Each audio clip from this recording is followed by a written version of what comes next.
When heaven meets earth like a sloppy wet kiss. Sloppy wet kiss. Have modern worship songs become too feminine?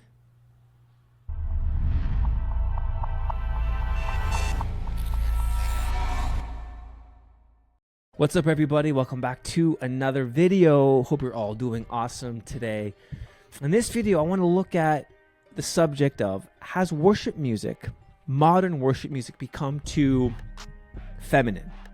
I've begun to see a lot of stuff now in social media land lending to this idea that modern worship music has taken this negative shift toward it's becoming too feminine, and men are having a difficult time connecting with it, and therefore lots of men are now leaving the church, not coming to church because of this feminine push into our modern worship. Is this true?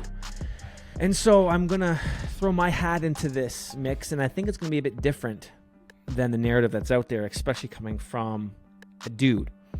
And so I think worship music is so important. It's so powerful. I think worship music is one of the main ways where we actually connect with God. One of the gifts that he's given to us as humanity to connect with him is through song. I think music is powerful. I think it's beautiful. I think it bypasses a lot of our intellect and gets into our heart and spirit and soul in a way like nothing else can. And so it's an important subject to get to, because if people are leaving, if men are not going to church now because the music is too feminine, then we gotta look at this. Now, right from the get-go here, I want to say this. Do I think it's become too feminine? My answer is no. Okay, and I'm going to explain why I think so. Now, have there been songs that have come out, let's say the last 10 years, 15 years, that have been questionable?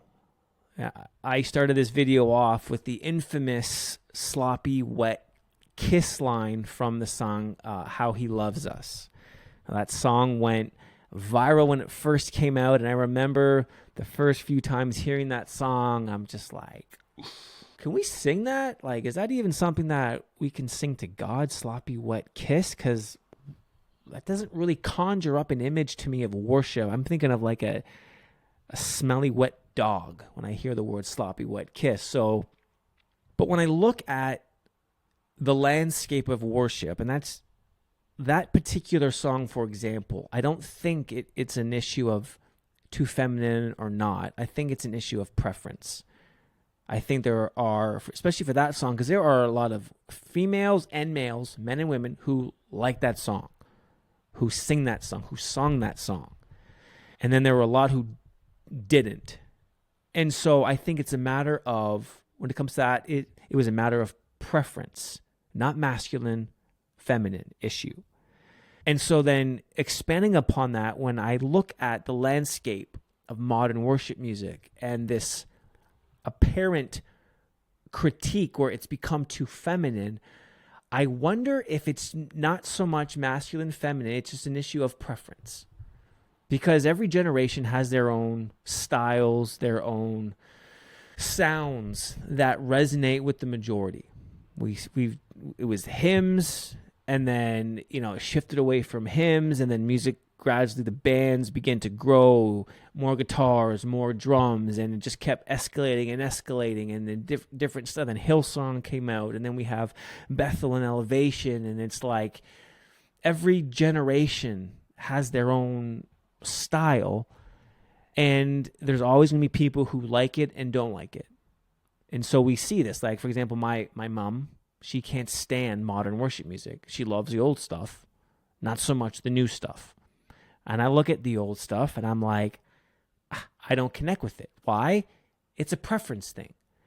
And so I think on the surface here, we got to look at the preference issue, and maybe more dudes are not preferring modern worship music.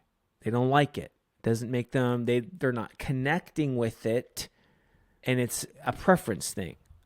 But let's go a little bit deeper here. When we look at what is music worship supposed to do, right? Like, what's the purpose of it? What's the point of it? It's supposed to turn our affection and our attention towards God. It's where we verbally extol the Lord through song. Sure, we can pray. We can say a lot of things. We can extol God just through prayer, but then there's also that element of doing the same thing through song to a melody, which is music, right? Now, when I look at the Bible, let's look at David, for example. In the Psalms, he probably is the most the most emotional writer in the scriptures.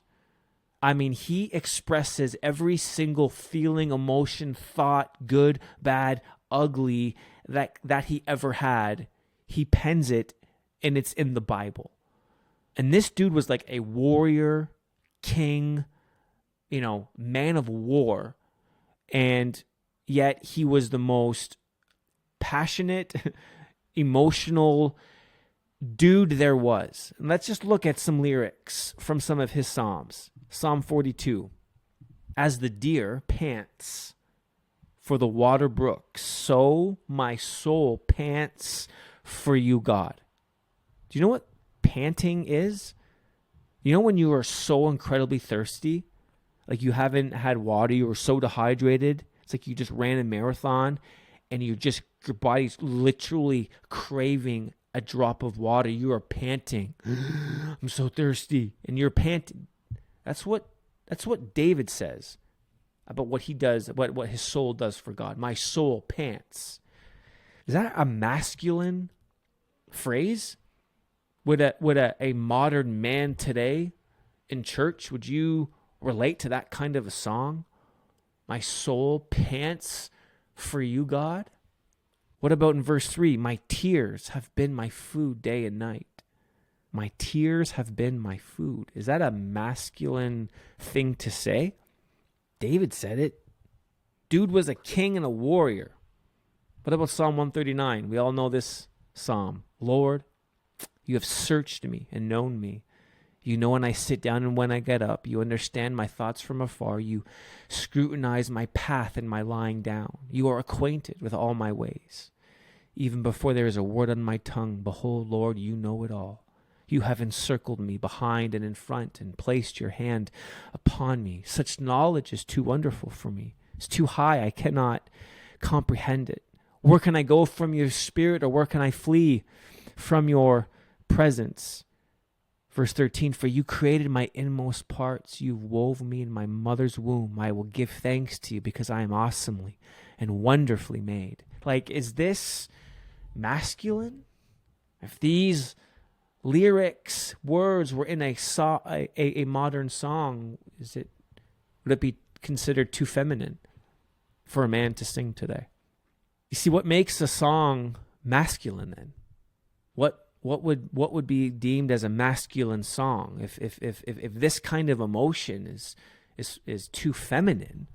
What's masculine? Do we need to have songs about wrath and justice and God's judgment? And do we need to have these big doctrinal words in there like justification and sanctification and glorification? Do we need to just make the words more theological? Does that make it more? Because I can tell you, for me personally, that would do the absolute opposite. I would hear those lyrics in a song, and I would be like, I ain't connecting with that. See, I read the Psalms, and it inspires emotion from me. I think it's a beautiful picture of a man here becoming vulnerable before his God and emotionally extolling him, getting the stuff that's inside of him out towards God. And so I look at our modern worship, and that's what I see. Now, do I connect with every single song? No. There are certain songs that I just don't connect with, and that's normal. That's everybody across the board. But songs that, for example, talk about the Lord being beautiful, is it too feminine for a man to say to God, God, you're beautiful? Lord, you're beautiful? Is that weird? Is that too Is that not masculine to say that? Like, to me, I think having songs that cause emotion and verbal expression in just a very emotive way, I think is super relatable, and I think it's something that helps the Christian express themselves to God in a way that maybe they have problems or trouble doing that. I think it's beautiful. And I wonder if a lot of these men who get turned off from this kind of music, it's not that it's too feminine, it's that they just have a problem expressing themselves.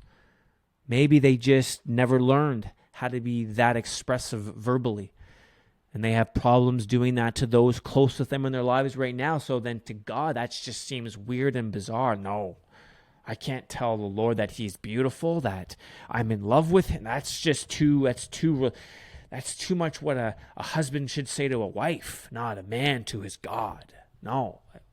Maybe men just have a problems just being expressive. I don't know. I wonder if that is another issue. So we have preference, and then issues with not being comfortable expressing feelings and emotions. And so I don't think worship music has become too feminine. I don't, again, connect with every song, don't relate to every song, but that's normal. And that's happened for every generation that music has been a part of society and culture. Not everyone's going to love every single song, every single style, but to say this whole new feminine thing and this rise of we need to make things more masculine, and that's just, I don't buy it, and I'm going to say I don't agree with it. So let me know in the comments below what y'all think. If you disagree with me, let me know why. Let me know what would make a song more masculine. Let me know what we need to do to make worship more masculine again for men. Because I don't know what that even means or what that looks like. So let me know in the comments below. Thanks so much for watching this video. Have an awesome rest of your day, evening, and we'll see you in the next one. Much love, and God bless.